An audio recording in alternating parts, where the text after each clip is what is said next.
మీ కుటుంబ సభ్యుల్లో గాని, మీ బంధువుల్లో గాని వెంకటేష్, వెంకన్న, వెంకటేశ్వర్లు అనే పేరుతో పిలువబడే వాళ్ళున్నారా?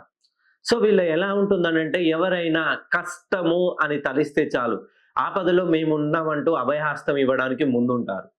సో, మంచి మృదు స్వభావి, మంచి వాక్చాతుర్యం ఉంటుంది. మంచి అపర మేధావులనే చెప్పవచ్చు.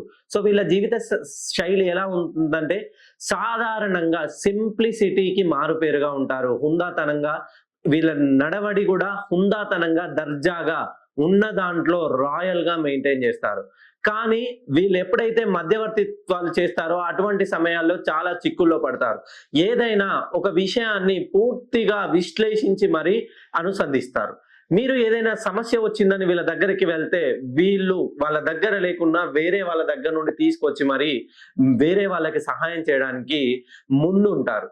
వీళ్ళ జీవితంలో ఆర్థిక పరంగా ఆ వడ్డీ కాసుల వాడు ఎప్పుడైతే మిత్తిలు, లోన్‌లు కట్టుకుంటూ వెళ్ళిపోతుంటారో, వీళ్ళ జీవితంలో కూడా అనూహ్యంగా సంపాదించింది సంపాదినచ్చే కడుతూనే ఉంటారు.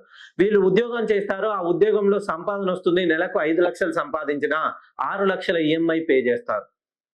వ్యాపారం ప్రారంభిస్తారు. పార్ట్నర్‌షిప్ బిజినెస్‌లో ఉన్నవాళ్ళు.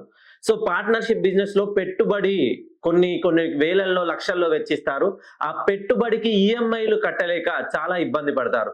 వీళ్ళు పెట్టిన బిజినెస్ అనతి కాలంలోనే కాంపిటీషన్ వస్తుంది. సో, ఎట్లానంటే ఎవరైతే వెంకటేశ్వర్లు, వెంకన్న, వెంకటేష్ అనే పేరుతో ఉన్నారో వీళ్ళకి కాంపిటీషన్ ఎక్కువగా ఉంటుంది. పోటీ ఉందనగానే వీళ్ళు ఎప్పుడు వెనకడుగు వేయరు. కష్టమో, నష్టమో ఏదైనా ఒక సమస్య వచ్చిందంటే దాన్ని ధైర్యంగా ఎదుర్కొని ముందుకు వెళ్తారు. ఒక్కసారి మీ పేరులోని సంఖ్యాబలాన్ని సరిచేసుకోండి.